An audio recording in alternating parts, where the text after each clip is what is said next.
जय हिंद दोस्तों, welcome to VIP civil गुरु। तो जैसा कि यार आप लोग को मालूम है, एक बहुत बड़ी खुशखबरी आ रही है HSSC की तरफ से। आप लोग यहाँ पे अगर हम बात करें तो हरियाणा स्टाफ सिलेक्शन कमीशन की तरफ से जूनियर इंजीनियर का रिक्रूटमेंट निकाला गया है। आप बहुत लोगों को आपको पता भी होगा और कुछ लोग ऐसे होंगे जिनको नहीं पता है, तो सारी चीज़ें मैं आप लोगों को बता देता हूँ। देखिए, हरियाणा में क्या होता है, CET होता है। हरियाणा में क्या होता है, CET कॉमन एलिजिबिलिटी टेस्ट होता है। तो उसके बाद इन्होंने ये वैकेंसी निकाली है। ऑलमोस्ट 1200 प्लस यहाँ पे पोस्ट हैं। अगर हम बात करें तो 1222 ऑलमोस्ट पोस्ट निकाली गई हैं जूनियर इंजीनियर की। तो यहाँ पे सारी चीज़ों के बारे में बात करने वाले हैं। जैसा कि आप लोगों को मालूम है कि हमारा जो चैनल है वो सिविल इंजीनियरिंग ओरिएंटेड है। तो हम बात करेंगे कि जो सिविल इंजीनियरिंग स्टूडेंट हैं वो कैसे सिलेक्शन लें, क्या यहाँ पर एग्जाम पैटर्न होने वाला है, क्या डिटेल सिलेबस होगा, डिटेल सिलेबस के बारे में बात करेंगे, बेस्ट बुक के बारे में बात करेंगे। सब कुछ आप इस एक वीडियो में आप लोग जान सकते हो। कैसे आप लोग को प्रिपरेशन करना है इस बारे में भी हम लोग जो है बात करने वाले। बस थोड़ा वीडियो बड़ा हो सकता है, बट आप लोग को क्या है यहाँ पे पेशेंस रखना है। तो चलिए यहाँ पे देख लेते हैं। देखिए, एक ओवरव्यू हम ले लेते हैं यहाँ पर जूनियर इंजीनियर का जो एग्जाम होने वाला है। यहाँ पर बात करें रजिस्ट्रेशन की तो 16 मार्च से लेकर के 5 मार्च तक आप लोगों का रजिस्ट्रेशन चलेगा। सैलरी की बात करें तो देखो यार, सैलरी तो बहुत अच्छी है। 35,000 से स्टार्ट होकर के आप लोग की ऑलमोस्ट 1.25 लाख तक आप लोग की सैलरी यहाँ पर जाने वाली है। वैकेंसीज की बात करें तो जैसे कि मैंने आप लोग को बताया कि यहाँ पर 1222 वैकेंसी है। और एलिजिबिलिटी की बात करें तो यहाँ पर डिप्लोमा हो, BE BTech हो, यहाँ पर सभी के लिए आप लोग का यहाँ पर रिक्रूटमेंट निकाला गया है। चलिए आगे यहाँ पे हम बात कर लेते हैं। देखिए, एक और ओवरव्यू यहाँ पे देखो आप लोग का HSSC की तरफ से, हरियाणा स्टाफ सिलेक्शन कमीशन की तरफ से आप लोग का है पोस्ट जूनियर इंजीनियर का है 2023 के लिए। नंबर ऑफ वैकेंसी आप लोगों को, ये सारी चीज़ें मैं आप लोगों को बता चुका हूँ।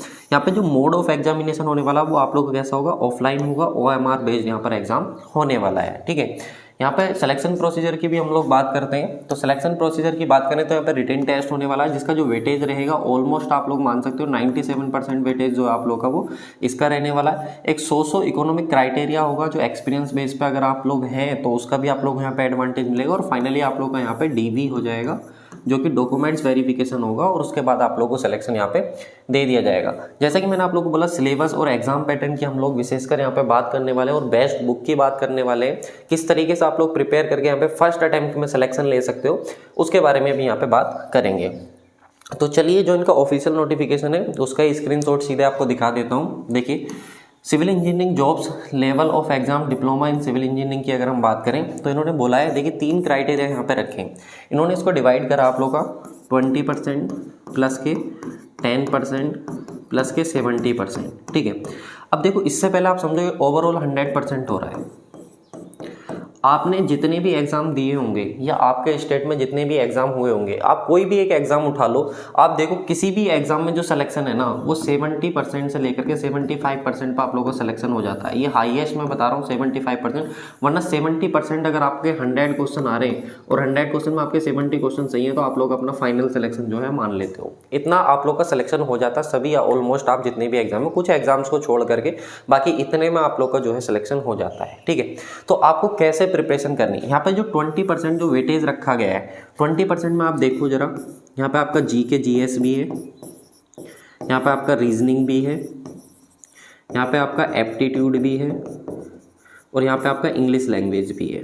ठीक है, 10% में आप लोग का रखा गया सिर्फ कंप्यूटर।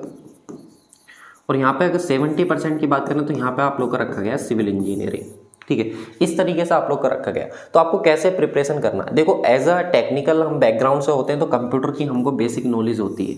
अगर किसी तरीके से कंप्यूटर का हमको बेस्ट कंटेंट मिल जाए तो कंप्यूटर के अगर मान लो टोटल हमारे 100 क्वेश्चन आ रहे हैं तो 100 में से 70 क्वेश्चन हमारे टेक्निकल के हो गए, 10 हमारे कंप्यूटर के, तो 80 तो हमारे यही हो गए।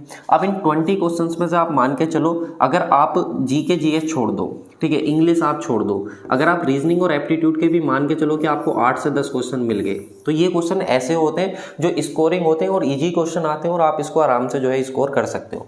तो यहाँ पे अब मैं देखो कम से कम लेके चल रहा हूँ 60 क्वेश्चन आपके टेक्निकल के। ठीक है, 10 में से आप 8 या फिर 10 आप कंप्यूटर के आराम से अटैम्प्ट कर सकते हो। ठीक है, और 10 आप ले लो इसके रीजनिंग एप्टीट्यूड के, तो आपके कितने हो गए 80 में से आप लोग मान के चलो कि 70 या 75 आप लेके आ सकते हो 100 आराम से, इतना आप स्कोर कर सकते हो। तो ये सब कैसे स्कोर करोगे आप, ये कहाँ से आप लोग कंटेंट कवर करोगे, कौन सी बेस्ट बुक है जिससे आप लोगों का सारा कंटेंट जो है वो कवर हो जाएगा। तो चलिए उसके बारे में हम बात करेंगे। देखिए, जैसा कि मैंने आप लोगों को बताया कि यहाँ पे एक और चीज़, how can you cover 100% syllabus with P5 PYQ, जो प्रीवियस ईयर के क्वेश्चन है उनके साथ आप कैसे 100% सिलेबस को कवर कर सकते हो, इसके बारे में बात करेंगे। लेकिन इन्होंने एक सिलेबस में एक इंपॉर्टेंट चीज़ जो है वो मेंशन की हुई है, ये इन्होंने लास्ट में लिखा हुआ है सिलेबस में, जो इनका ऑफिशियल सिलेबस है उसमें ये लाइन लास्ट में लिखी हुई है, लेकिन मैंने इसको ऊपर लगाया है। यहाँ पे क्या लिखा हुआ है, इंपॉर्टेंट नोट है, पढ़ो। The weightage of as mention against the syllabus is tentative और मे वे। जो इन्होंने सिलेबस बताया ना, ये टेंटेटिव है, ये वेरी भी कर सकता है थोड़ा बहुत, ठीक है, वेटेज वाइज, इस चीज़ को आपको ध्यान रखना है, ठीक है, ये इंपॉर्टेंट नोट है, सही है। अब देखो बात कर लेते हैं फ्लूइड मैकेनिक्स की। फ्लूइड मैकेनिक्स कैसे कवर करेंगे ये भी बताऊंगा। देख लो फ्लूइड मैकेनिक्स कितना आसान सा है, इसमें कुछ भी नहीं रखा है। Introduction, properties, hydrostatic, measurement of pressure, fundamental flow measurement आप लोग का, फ्लो थ्रो पाइप है, फ्लो थ्रो ओपन चैनल है आप लोग का, और हाइड्रोलिक पंप। ये मान के चलो बहुत बेसिक सिलेबस, इतने बेसिक क्वेश्चन पूछे जाते हैं कि आप आराम से कर सकते हो। स्ट्रक्चरल मैकेनिज्म में आप लोग बात करो तो यहाँ पर आप लोग का रखा गया सोम। किसको रखा गया, सोम को। स्ट्रेंथ ऑफ मटेरियल को आपका रखा गया है, ठीक है, ट्रस वगैरह, ये सारी चीज़ें आप लोग की। सर्वेइंग में अगर आप बात करोगे तो सर्वेइंग का भी देखो छोटा सा सिलेबस है, कोई बड़ा सिलेबस नहीं। कर्व वगैरह, माइनर, मेजर और ये सब आप लोग के रखे गए। जो आप लोग की मॉडर्न सर्वेइंग इक्विपमेंट्स होते हैं जो सर्वेइंग 2 में आते हैं आप लोग के, वो भी यहाँ पर रखा गया है, ठीक है। इसके साथ अगर हम बात करें कंस्ट्रक्शन मटेरियल की, जो आप लोग का BMC होता है, बिल्डिंग मटेरियल एंड कंस्ट्रक्शन, वो सारा आपका है। ब्रिक्स है, स्टोन्स हैं, सीमेंट है, लाइम है, टिम्बर है, ठीक है, मेटल्स हैं, पेंट एंड वार्निश है, सब कुछ पूरा, ठीक है। बिल्डिंग कंस्ट्रक्शन वाला आप लोग का पार्ट है, ठीक है, जिसमें आप लोग introduction, foundation, walls, masonry, arches, doors, window, ventilary, DPC आप लोग का ये है, रूफ वगैरह, स्टेयर केस वगैरह, ये सारी चीज़ें, स्टेयर वगैरह, ये सारी, ठीक है। इसके बाद कंक्रीट टेक्नोलॉजी की बात करें तो यहाँ पर आप लोग का कुछ पोर्शन RCC वाला भी रखा गया, और कुछ आप लोग का कंक्रीट का भी यहाँ पे सैंपल आप लोग का रखा गया, कंक्रीट टेक्नोलॉजी का, ठीक है। तो आप लोग समझ सकते हो कंक्रीट टेक्नोलॉजी का आपका सिंपल कंक्रीट, पूरी जो है कंक्रीट आप लोग की कैसे आप कवर करोगे वो भी मैं आपको बताऊंगा। इसके बाद आप लोग का वाटर सप्लाई, या फिर आप लोग मान सकते हो वेस्ट वाटर इंजीनियरिंग, जो इन्वायरमेंट वाला कुछ पोर्शन आ जाता है। वाटर सप्लाई में आप लोग देख लो पूरा किस तरीके से, quantity of water, quality of water, water treatment plant, water building supply, layout of pipe हो गया, कन्वे ऑफ पाइप हो गया, सारी चीज़ें। वेस्ट वाटर इंजीनियरिंग में आप लोग का इंट्रोडक्शन हो गया, सीवरेज सिस्टम आप लोग का हो गया, कंस्ट्रक्शन ऑफ सीवर हो गया, सीवरेज के करेक्टरिस्टिक्स हो गए, natural method of sewage disposal, sewage treatment और बिल्डिंग ड्रेनेज, ये पूरा इन्वायरमेंट वाला पोर्शन है, ठीक है।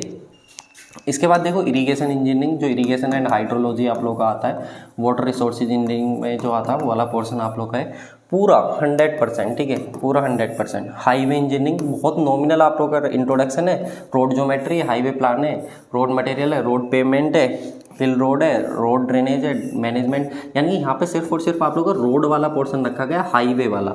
यहाँ पर आप लोग का रेलवे नहीं है, ठीक है, आप लोग का एयरपोर्ट नहीं है, इस चीज़ का ध्यान रखें, ये पोर्शन आप लोग का नहीं है, ठीक है, तो पढ़ने की भी ज़रूरत नहीं है।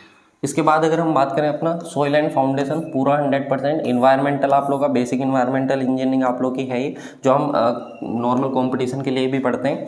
और इसके बाद अर्थक्वेक इंजीनियरिंग आप लोग की है, बिल्डिंग कंस्ट्रक्शन है, ठीक है। इसके बाद आप लोग का repair and maintenance of building है, ये आप लोग का इसके नोट्स वगैरह प्रोवाइड हो जाते हैं, ठीक है, इस वाले पोर्शन के, कि कैसे हम बिल्डिंग को रिपेयर करें, बेसिक आप लोग का ये होता है, ठीक है। अब ये सब आप लोग कैसे कवर कर सकते हो उसके बारे में आप लोगों को बता दें। देखो आपको मालूम है कि 13 मई को आपका एग्ज़ाम है, तो टाइम आप लोग के पास बहुत कम है, लेकिन इतने कम टाइम में सारी चीज़ें कवर करना विद PYQ ये बहुत बड़ा टास्क है।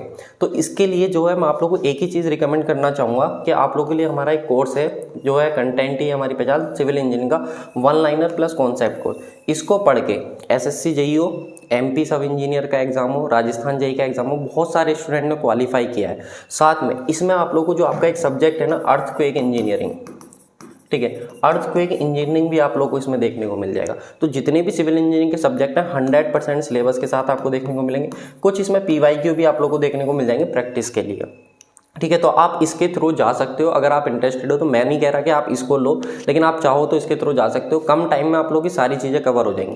कंटेंट कैसा, इसको जज करने के लिए चैनल पे बहुत सारी फ्री वीडियोस पड़ी हुई हैं, आप उनको देखो और आराम से जो है उसको जज कर सकते हो, ठीक है। लेकिन जिसको सिर्फ थ्योरी हो रखी है उसकी और उसको क्वेश्चन प्रैक्टिस के लिए चाहिए, तो सुदर्शन बैच हमारा चल रहा है, जिसमें अलग अलग 16 स्टेट AJE के एग्जाम के क्वेश्चंस को कलेक्ट किया गया है। सभी के सभी क्वेश्चन PYQ हैं, प्रीवियस ईयर के क्वेश्चंस हैं। तो अगर आपको प्रैक्टिस करनी है, सब्जेक्ट वाइज ही नहीं बल्कि चैप्टर वाइज, तो आप यहाँ से कर सकते हो, क्योंकि जो फाइनल सिलेक्शन जो आप लोग का वो तो टेक्निकल के बेस पे ही होने वाला है, क्योंकि 70% वेटेज आप लोग का टेक्निकल का रखा गया है, तो ये बहुत बड़ी बात है। ठीक है, तो ऐसा कंटेंट आपको मिल जाए जो एग्जाम निकाल के दे दे, ये बहुत बड़ी बात है। अब इसके बाद बात करते हैं कि कोई ज़रूरी नहीं है आप इसको लो, वैसे लिंक मैंने डिस्क्रिप्शन बॉक्स में दे दिया है, लेकिन फिर भी अगर कोई क्वेरीज आपकी रहती है तो 8077283538 पर आप मुझसे पूछ सकते हो, या फिर 8864931787 पर आप कॉल करके जो है वो पूछ सकते हो। लेकिन अगर बात करें एक बेस्ट बुक की जहाँ से आपका ओवरऑल कंटेंट कवर हो जाएगा, जैसा एग्जाम का पैटर्न रहता है, तो आप लोग की एक बुक आती है सिविल बूस्टर। ठीक है, सिविल बूस्टर, तो आप उस बुक को भी बाई कर सकते हो। ठीक है, उसका भी जो है वो लिंक मैं आप लोग को डिस्क्रिप्शन बॉक्स में दे दूंगा अमेजन का, आप वहाँ से जाके उसको बाई कर सकते हो अगर आप चाहते हो। तो वो बुक भी बेस्ट है आप लोग की शॉर्ट नोट्स के लिए, बहुत बेहतरीन बुक होती है। मैं आपको दिखा देता हूँ, मेरे पास बुक है, ये वाली वो बुक है, बहुत बेहतरीन बुक है। ठीक है, इससे भी आप जा करके जो है पढ़ाई कर सकते हो। लेकिन अगर आपको कम टाइम में चीज़ें कवर करनी, तो ये आपके पास एक अच्छा तरीका हो सकता है, जो कि मैं आपको रिकमेंड करूँगा, क्योंकि बहुत सारे स्टूडेंट्स को मैंने यही ज्वाइन करवाया, तो आप भी इसको जो है ज्वाइन कर सकते हो। बाकी अगर आपको कोई भी प्रॉब्लम होती है तो आप कमेंट कीजिए, डेफिनेटली मैं आपको रिप्लाई करूँगा। बाकी ये नंबर मैंने आप लोग को जो है प्रोवाइड करा दिए है, एप्लीकेशन का लिंक डिस्क्रिप्शन बॉक्स में है। एप्लीकेशन का नाम है VIP सिविल गुरु, तो वहाँ से जा करके आप इसको डाउनलोड करके जो है आप लोग विजिट कर सकते हो। तो thank you so much guys, इस वीडियो में